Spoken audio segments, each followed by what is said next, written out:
किसान भाई कभी कभार ये सवाल करते हैं कि सबसे नीचे वाली फेंसिंग में जमीन से कितनी दूरी पे रखूं। तो उसका जवाब सीधा सीधा यह है कि इतनी दूरी पे आपको रखना चाहिए ताकि उसके नीचे से कोई भी जानवर घुस ना पाए। अगर वो घुसने की जरूरत भी करे, कोशिश भी करे, तो फिर उसका जो बॉडी का, उसके शरीर का कोई भी पार्ट है वो ये फेंसिंग को तो टच होना ही चाहिए। हालांकि उसके पैर तो जमीन के साथ टच होते ही हैं, तभी जा करके इसके अंदर का जो करंट है वो जानवर के शरीर में से निकल करके जमीन के अर्थिंग तक को पहुंचेगा और जानवर को झटका जो है वो महसूस होगा। अगर आपने यह फेंसिंग का डिस्टेंस, इसका जो अंतर है वो ही इतना रखा है कि जानवर नीचे से आसानी से चला आता है, इसको टच भी किए बिना, तो फिर जानवर को झटका नहीं लगेगा। या फिर आपने यह तार को इतना नीचा रखा है कि छोटी सी टहनी या डाली भी इसको छू जाती है, या कभी कभार धूल की मिट्टी भी इसके ऊपर होती है, तो सारा पावर जो है वो जमीन में चला जाएगा और इसके आगे किसी भी जानवर को कोई भी झटका नहीं लगेगा।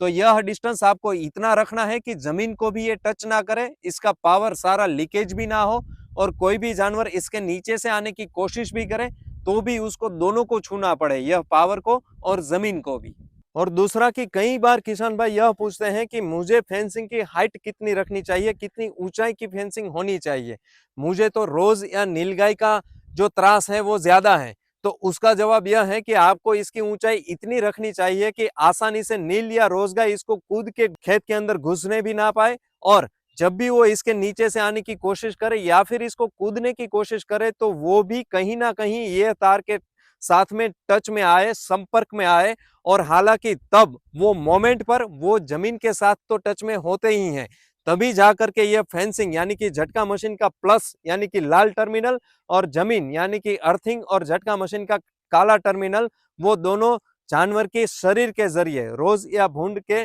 शरीर के जरिए वो पावर जो है वो कनेक्शन में आएगा और उसको झटका महसूस होगा।